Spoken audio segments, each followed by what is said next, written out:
Salut les créatifs, ici Benel, bienvenue sur Créa News, votre rendez-vous du lundi matin. On se retrouve tous les lundis matins pour voir ce qui s'est passé dans la semaine côté photo, vidéo et son. Allez, on commence tout de suite avec l'annonce de Canon qui nous sort l'EOS R5. L'EOS R5, c'est le nouveau flagship qui va arriver courant 2020, qui va faire de la 8K et qui surtout va avoir un capteur qui va être stabilisé. C'est une première chez Canon. C'est génial, on les attendait là-dessus depuis un petit moment déjà, un capteur plein format stabilisé. Alors je pense qu'il va sortir du côté des 4000-6000 euros, hein, attendez pas à moins. C'est le système RF, donc si vous n'avez pas déjà des optiques RF, va falloir commencer à prendre des adaptateurs ou à acheter des optiques de chez eux. Ça va peut-être en pousser certains à abandonner le système EF et à passer uniquement au côté RF. Deux points qui m'inquiètent un peu, entre guillemets. Ça capte de la 8K. Ok, la 8K, c'est génial.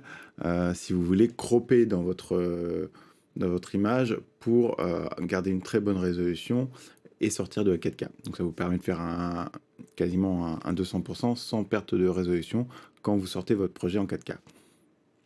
En 8K, juste de la 8K, très peu de plateformes ou même de télé vont pouvoir les montrer. Canon dit qu'ils l'ont fait pour que ça soit à l'épreuve du temps. J'attends de voir. Le problème aussi, c'est quand votre capteur complet filme de la 8K, mais qu'en est-il si vous voulez filmer de la 6K ou simplement de la 4K directement? Est-ce que Canon va faire comme à son habitude et va cropper dans le capteur? C'est-à-dire que vous allez prendre la partie utile du capteur à l'intérieur du grand capteur pour utiliser de la 4K ou de la 6K. Et dans ce cas-là, vous allez avoir un facteur d'agrandissement, ce qui peut être du simple ou double, hein. Donc ça va être du 1,5 ou x2, ce qui serait très dommage parce que vous perdez un peu l'angle de vision intéressant avec les pleins formats. Et le deuxième souci, c'est que c'est lourd, en fait, des fichiers 8K. C'est un truc que généralement les gens n'imaginent pas derrière, c'est que vous avez beau avoir des capteurs avec une super définition, derrière, il faut pouvoir stocker tout ça. Et il faut pouvoir surtout avoir les machines qui vous permettent d'utiliser tout ça. Parce que faire travailler une vidéo 8K, euh, la bécane que ça vous demande derrière, c'est pas une bécane de petits joueurs, quoi. Donc à voir. Après, c'est un boîtier destiné aux professionnels. C'est rare ceux qui vont en avoir l'usage sans être professionnels. Mais c'est sympa, j'attends de voir ce que va dire Canon là-dessus. Et puis, normalement, on devrait voir ça au courant de l'été 2020. Xiaomi, si vous ne connaissez pas Xiaomi, déjà, c'est une marque chinoise qui fait des copies Xiaomi. Euh, enfin, des copies, qui va vous faire des produits quasi identiques à des produits qui existent déjà, sans voler la technologie, mais qui va reprendre le même principe. Là, c'est une copie de l'Osmo Pocket de DJI. Ils l'ont appelé le Fimi Palm. Donc, on va l'appeler juste le Fimi. Et le Fimi vient concurrencer directement l'Osmo Pocket tout en étant moins cher. Il est prévu à peu près pour 200 euros quand il arrivera dans l'Hexagone. Ça peut être enfin un prix intéressant si vous voulez vous mettre à avoir une petite caméra stabilisée sur vous. Moi, je trouvais que l'Osmo Pocket était un truc sympa pour les vidéos de Monsieur Tout le Monde. Si vous voulez faire des vidéos un peu pro, il y avait quand même beaucoup de lacunes, notamment la capacité de se connecter avec un micro ou le capteur qui était un peu petit. Vous n'aviez pas beaucoup plus d'intérêt que de filmer directement avec votre téléphone portable en fait. Donc j'attends de voir ce que va répondre DJI. Est-ce qu'ils vont baisser le prix de l'Osmo Pocket, ce qui pourrait être une réalité vu qu'ils sont là depuis un petit moment, ils baissaient au même prix que le Fimi.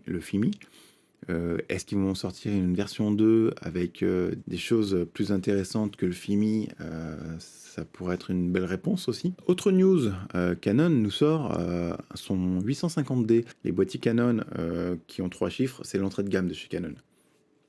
Là, ils renouvellent donc avec un nouveau boîtier qui n'est pas mirrorless, hein, c'est un boîtier avec un miroir et qui est APS-C, avec un écran qui est déporté sur le côté. Ça va pouvoir intéresser les gens qui commencent à vouloir faire du vlog ou à se filmer eux-mêmes pour des vidéos sur YouTube, mais qui n'ont pas envie de débourser le prix d'un EOS R et qui commencent seulement. Donc ça peut être un package assez intéressant. Une autre poignée, celle-là c'est Sony qui la sort. Et ben en fait c'est la descendante de celle-ci, qui celle-ci avait encore un cordon qui se branchait directement à votre caméra par le port LAN-C et qui vous permettait de commander l'enregistrement, la prise de photo et le zoom de votre caméra, et aussi de la transformer en mini trépied de table, ce qui était pratique, avec des changements de position, avec juste l'angle. La nouveauté de celle-là de chez Sony, c'est qu'elle est sans fil. Elle est sans fil et elle est aussi avec un petit bouton que vous verrez juste ici, qui va vous permettre de changer l'orientation de la caméra. Donc vous allez pouvoir en un clic la faire changer vers vous ou devant vous. C'est peut-être un truc qui pourrait intéresser Pepe Garcia, peut-être, si ça marche avec leur téléphone. Elle fonctionnera avec les appareils A9 II, A9, A7R4, A7R3, A7III, A6600, qui est un appareil qui est très plébiscité parce qu'il a une très bonne qualité vidéo, A6400, A6100, RX107 et RX02, qui est les petites action cam de chez Sony. Ce qui va être super intéressant aussi, c'est que comme elle est sans fil, vous allez pouvoir placer votre caméra quelque part et déclencher l'enregistrement ou le zoom directement depuis votre position. Donc vous ne serez pas forcément obligé de l'avoir sur le mini trépied, qui est une télécommande qui va coûter quand même 200 euros. C'est pas rien, mais qui pourrait être très intéressant pour les vlogueurs ou pour les youtubeurs. Canada Goose nous sort une veste à 850 $, donc pensez à peu près 850 euros quand ça sortira, si ça sort en Europe, qui est destinée aux photoreporters. Quand je vois la veste, je me dis, mais en quoi elle est pensée pour les photoreporters? Elle a juste des poches larges, 2 poches derrière et 2-3 bandes réfléchissantes. À part ça, je ne sais pas si parmi vous il y a des photoreporters qui pourraient être intéressés par ce type de veste-là, qui commentent et qui nous disent c'est quoi sur cette veste qui fait que c'est un must-have pour eux pour travailler. On continue avec Samsung qui vient de nous sortir ces 3 nouveaux appareils photo, presque. C'est 3 nouveaux portables, et là ce qui nous intéresse c'est les capteurs sur ces portables, notamment sur leur flagship qui est le Galaxy S20 Ultra. Et pourquoi ça nous intéresse? Parce qu'elle fait 108 mégapixels. Alors, elle fait 108 mégapixels, mais elle utilise aussi une nouvelle technologie, c'est la technologie NanoCell, qui n'est pas la technologie CMOS qui est habituellement sur ce type de capteur. Je suis curieux de voir la qualité des images de ce capteur. Je suis pas sûr que 108 mégapixels ça serve à beaucoup de monde. Très franchement, 20 mégapixels avec la même technologie aurait peut-être été plus intéressant. Ça vous permet de zoomer à fond dessus, mais à part faire voyeur, je vois pas vraiment l'intérêt. Et surtout, quand vous avez un téléphone et que vous êtes en train de prendre une vidéo, le moindre mouvement, si vous zoomez comme un malade, vous allez varier de plusieurs mètres avec 1 millimètre de décalage. Donc à voir ce que ça donne. Si jamais vous comptez l'acheter, parce que je crois que c'est à peu près 1500 euros, ils vont le sortir, il me semble, ce flagship. Laissez-nous savoir si c'est pour ce 108 mégapixels que vous l'achetez ou si c'est pour les autres caractéristiques.